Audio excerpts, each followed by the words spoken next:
এরে আল্লাহর বান্দা, এত জানাজা পড়লি, কবরে এত লাশ রাখলি, নিজের কি লাশের খবর লইলি না রে বাবা?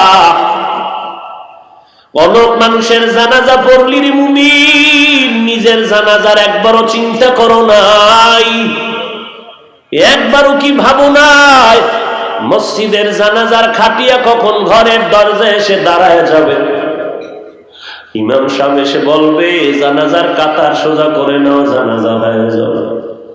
কেউ যাবে মাটি খনন করার জন্য, কেউ যাবে বাঁশ বাগানে বাঁশ কাটার জন্য, কেউ যাবে ঘরের কিনারায় বড়ই পাতা দিয়ে গরম পানি করে গোসল দেওয়ানোর জন্য। এরে বাবা, আজকে আমারে কত মানুষ সম্মানের চেয়ারে বসায় দিল, আমাকে আজকে মাওলানা বলে, মুফতি সাহেব বলে, আমাকে মুহাদ্দিস বলে, খতিব সাহেব বলে, আমাকে প্রিন্সিপাল বলে, আমাকে চেয়ারম্যান মেম্বার বলে, কত সম্মান। কিন্তু চোখ দুইটা বন্ধ করে একটু ভেবে দেখো রে ভাই, সাদা কাপড়ের প্যাকেটের মধ্যে যেদিন তুমি ঢুকবা সেদিন কিন্তু ভেদাভেদ থাকবে না, কে ইমাম, কে মুক্তাদি, কে শিক্ষক, কে ছাত্র, কে সন্তান, কে বাবা, কে মুফতি, কে মুহাদ্দিস, কে চেয়ারম্যান, কে এমপি, কে মন্ত্রী, কে কোটিপতি, কে গরিব, কোনো ভেদাভেদ থাক। দুনিয়াতে আসার পরে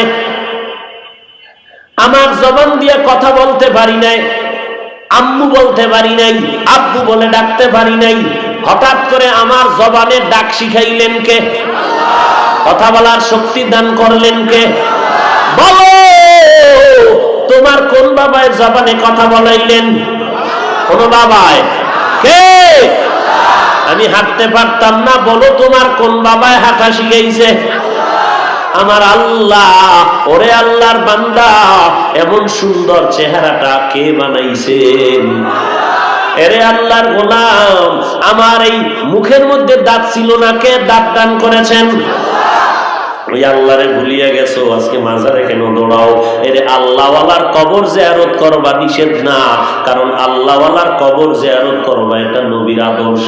এরে বান্দা, আল্লাহওয়ালার জন্য বেশি বেশি কোরআন খতম করে দোয়া করবা, কারণ আল্লাহওয়ালাদের নেক নজরে আজ আমরা টুপি শিখলাম, টুপি পাইলাম, নামাজ শিখলাম, দাড়ি রাখলাম, কোরআন শিখলাম, হাদিস শিখলাম।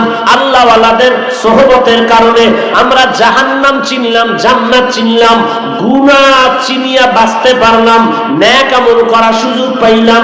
আল্লাহওয়ালাদের উলামায়ে কেরামের সহযোগিতার কারণে কোরআন শিখতে পারলাম, হক আর বাতিলকে চিনতে পারলাম, বাতিল থেকে হকের পথে আসতে পারলাম। অতএব আল্লাহওয়ালাকে হিংসা করা যাবে না, আল্লাহওয়ালাদের বিরোধিতা করা যাবে।